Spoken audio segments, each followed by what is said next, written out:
Hello everyone, this is G-Shock High Fashion Channel. Today we're gonna have a look at another vintage G-Shock watch.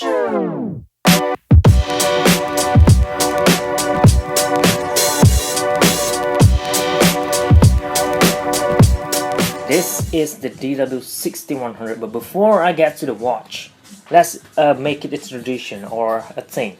A quick wrist check. I'm currently wearing the Big Bang Black GA700 G-Shock, aka GA735A. I mean, this thing is really gorgeous. It's very black. Let's go back to this vintage model. This is again the DW-6100 released in the year 1992, which is very old, by the way. And where is it? So here it is. So this is it. DW-6100 D-1JF. I'm not sure why they use the code 1. Number 1 usually stands for black colorway. In this case, there are no black at all. It's just green and brown, which is weird. But anyway, Ondo Sensa Otosai shita Rokusen Hyaku no 1992 年 for you. So this watch was released in 1992 in this 6100 series with a thermal sensor built in it as a series for the winter series. So this watch was released at the end of the year and somewhere around here it is in the month of December, so during winter season. I'm not sure why in this colorway though, but I think it fits to the theme as well for the camouflage. It looks like marble design when I hold it. It takes one out. But anyway, it states over here it is actually zebra pattern, which I don't know, man. What's so zero about this? But anyway, this probably in the year 1992. This is the best that Casio G-Shock could do when talking about zebra pattern. Of course, we did actually get the more realistic zebra pattern, like I believe 2 years ago on the 1600 series. But that's out of the story. And we think about it, we got this today, and back then we got this. Lot has changed over time. Already like 35 years old. This one, and now we got this. Really awesome, and really you gotta appreciate the history behind this guy, which is this guy over here. So this will be the great grandfather for this master of G lineup that we love today. Just this guy, or if you're a fan of arrangement, you're gonna be this guy. That's just some of the things why I like unboxing or reviewing vintage G-Shock watch, because it teaches us the history, makes us appreciate what we got today even more.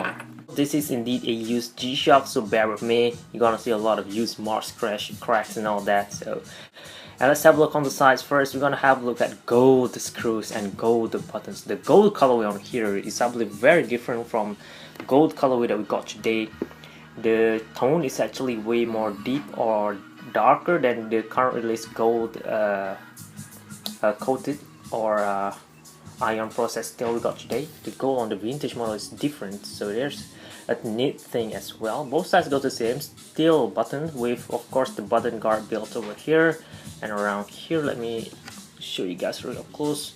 Right there it is. So they have a curved shape down there, the button popping out just a little bit, which makes it pretty hard to press. You cannot press it from the top because it covers all the way to the top, so you need to press or put your fingers all the way to the bottom there to use the functions. Unlike watch we got today, look at that, it's very easy to press. If I'm not mistaken, only a Frogman have it on top and not at the bottom, but in this case almost similar to that build idea. But yeah, this one is so small, it's pretty hard to press actually. You couldn't see the button at all if you look at it at this angle. So that's it. Adjust up here and mode, no color at all, light and temperature button. Throw temperature sensor access button will be over here, and the one in the middle with G logo over here, and thermometer I think is in green. This one cannot be priced at all. This is just for aesthetics. So from here, you know, back in the days, they just add G over here with no purpose at all. Almost, I mean, we got a lot of G-Shock today that have this light button in the middle here. I'm almost getting used to this already. That when I got this, I was like trying to press this and all, but I forgot that this is not a button at all. It's just for aesthetics. Man, back in the days, man, we only have 4 buttons. It's very hard to use our G-Shock. Right, this is for the bezel. Very simple and a lot of curve. Not a big fan of this type of bezel at all. And since this one in a used condition, if you hold it, it is very sticky. And of course, it's already cracked. If you haven't noticed, here it is. Crack all the way in there, which is very unfortunate. The day I got it, there's no crack at all.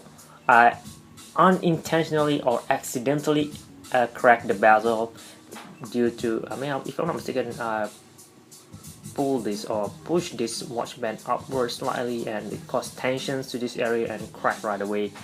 So it's bound to happen. This one's very old, you know.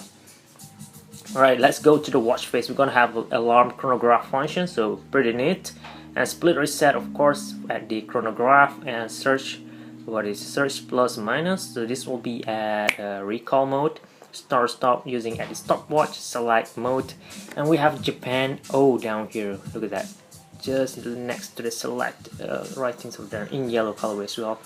This will be T tuning or time tuning, and release on recent release model we have it written as adjust or set, so there's a thing that's different as well over time.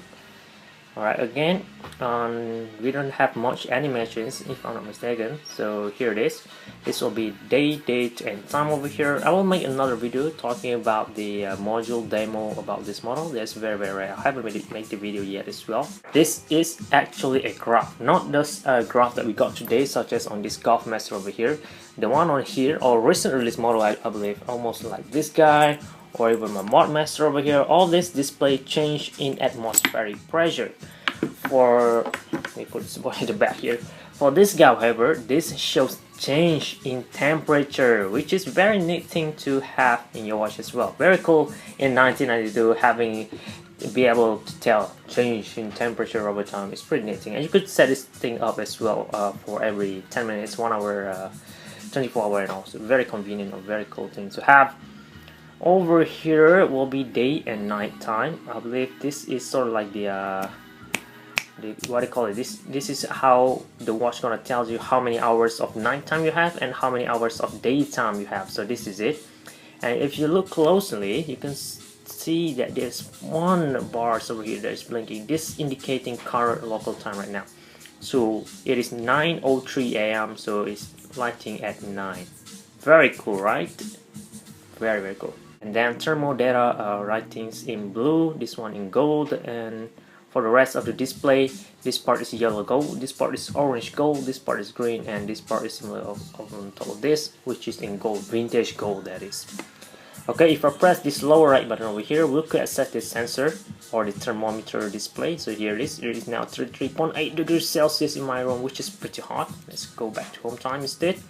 Brass mode, we're gonna have a look at a sunrise and sunset mode. So this is how the watch are able to tell how many night or how many day time left you have. Basically, it's like calculating itself, and the display over here.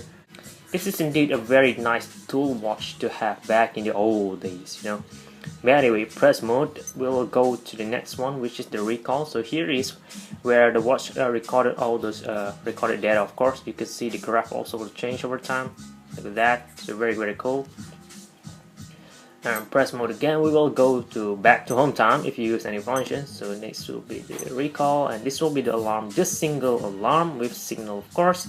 And then this will be the stopwatch, 1/100 seconds precision, which is very neat thing to have. And stop and start. Wait, let me reset it. Stop and reset. Very simple things.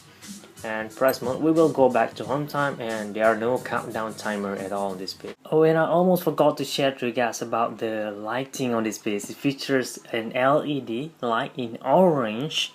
Most, I believe, all vintage model operates on this lighting, and this is also a way for you guys to know is this a vintage watch or not. Press the slide button and you will see, bam, look at that. Look at that. Look at how this is ridiculous, man. I can't imagine how people back in the days have to deal with this type of lighting. And you're complaining we got this. Look at this. This is, you're barely able to see anything, but you still could see the display, by the way, but not as clear as crisp. Let me turn off the light. You're almost able to see the time, just barely. 9:51 over there, and the date is almost not visible. You really need to stare at it, and yeah, that's about it on the backlighting on this model. No flash alert at all, and no auto light, of course. You can see from this angle that is the lighting, very dim. Man, compared to the lighting that we got today, look at that. And look at this thing, very nice. I believe that is why they add the lighting in this position.